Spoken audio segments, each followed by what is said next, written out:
মুফতি সৈয়দ মোহাম্মদ ফয়জুল করিম সাহেবের চরমনায় মঞ্চে উপস্থিত ইসলামী আন্দোলন বাংলাদেশ দিনাজপুর জেলা শাখা নেতৃবৃন্দ, ফুলবাড়ী উপজেলা শাখা নেতৃবৃন্দ, সাংবাদিক বন্ধুগণ ও উপস্থিত সমবেত আমার দেশপ্রেমিক ভাইরা, আজকে আমরা মুক্তভাবে রাজনৈতিক কর্মসূচি পালন করতে পারছি, আমরা স্বাধীনভাবে কথা বলতে পারছি, আমরা আমাদের রাজনৈতিক অধিকার, আমাদের বাক স্বাধীনতা ফিরে পেয়েছি।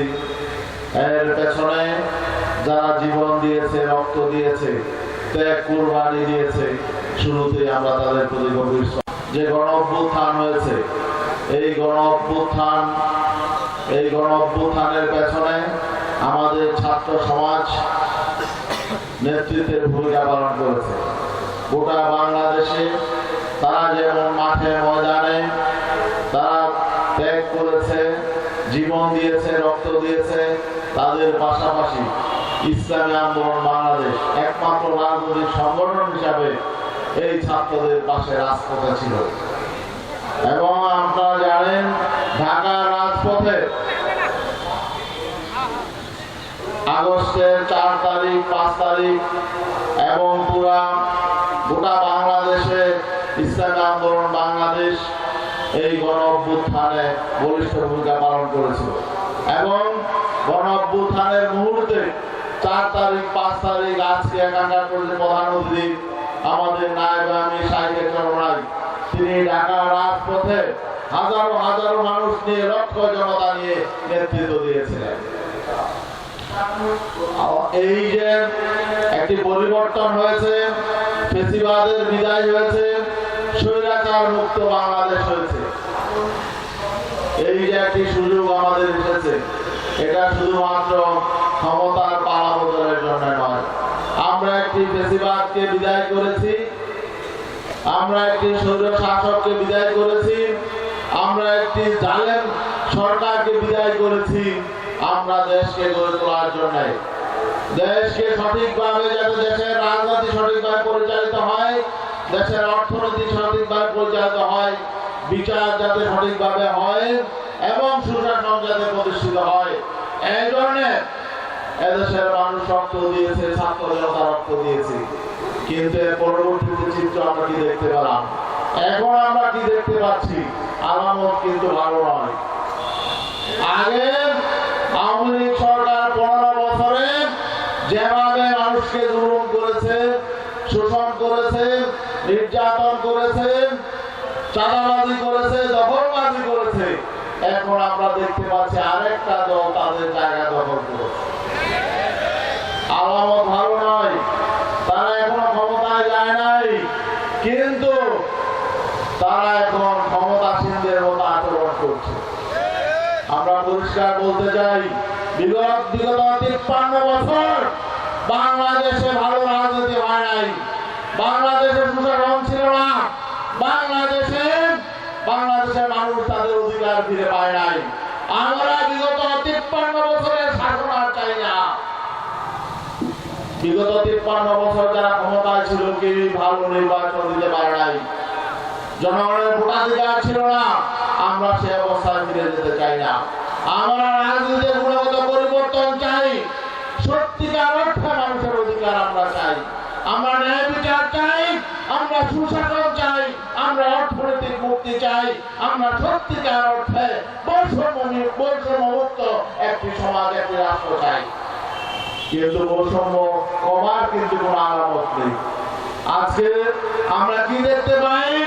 একটি বড় রাজনৈতিক দল, তাদের কর্মীরা, আগে আওয়ামী লীগ যেখানে চাঁদাবাজি করতো সেখানে তারা চাঁদাবাজি, আগে মাঠ ঘাট বাজার বিভিন্ন প্রতিষ্ঠান আওয়ামী গুন্ডা পান্ডাদের দখল ছিল, এখন এসে সেখানে আরেকটি দল দখলে নিয়ে নিয়েছে। এই অবস্থা।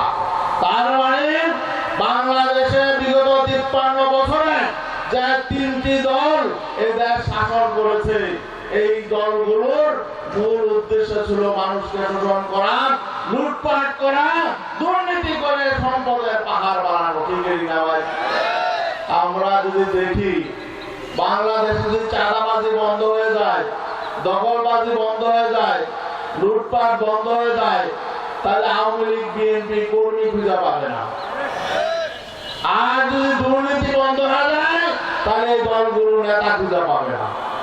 তার মানে এই সমস্ত দলগুলো টিকে আছে দুর্নীতির উপর, চাঁদাবাজির উপর এবং দখলবাজির উপর। অতএব আজকে বাংলাদেশকে নতুন ভাবে যদি আমরা নির্মাণ করতে চাই, এই আগস্ট জুলাই বিপ্লবের সুফল যদি আমরা জনগণের ঘরে ঘরে পৌঁছাতে চাই, নতুন রাজনৈতিক বন্দোবস্ত লাগবে। অতীতে যারা দেশ শাসন করেছে তাদের নতুন করে বলার কিছু নাই। তাদের শাসন আমরা দেখেছি, তাদের অর্থনীতি আমরা দেখেছি, তাদের রাজনীতি আমরা দেখেছি, ঠিক না ভাই? তাদের নতুন কিছু বলার নাই। অতএব এখন সামনে আগামীতে যে নির্বাচন আসবে, এই নির্বাচনের নতুন শক্তিকে ক্ষমতায় নেওয়ার জন্য আমাদের ঐক্যবদ্ধ হতে হবে। আর নতুন শক্তি হলো ইসলামী শক্তি। কারণ ইসলামী শক্তি হলো জনগণের জন্য সবচেয়ে নিরাপদ এবং দেশের জন্য সবচেয়ে নিরাপদ। দেশ, এই দেশ যদি রক্ষা করতে হয় তাহলে ইসলামের স্বাধীনতা সার্বভৌমত্ব হুমকির মুখে পার্শ্ববর্তী রাষ্ট্র ভারত, তারা আজকে আমাদেরকে বিভিন্নভাবে হুমকি দিচ্ছে, উস্কানি দিচ্ছে। এই এবং পাশাপাশি আমাদের মিয়ানমার, সেখানে আরাকান আর্মি সেই রাখাইন রাজ্য দখল করে নিয়েছে। চতুর্দিকে আমরা এখন শত্রু পরিবেষ্টিত।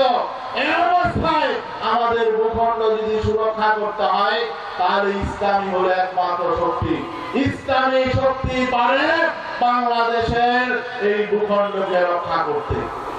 অন্যরা আমরা দেখেছি এখন এই আওয়ামী লীগ ফ্যাসিবাদী শক্তি, তারা বিদায় নিয়েছে, কিন্তু তারা কিন্তু নির্মূল হয় নাই।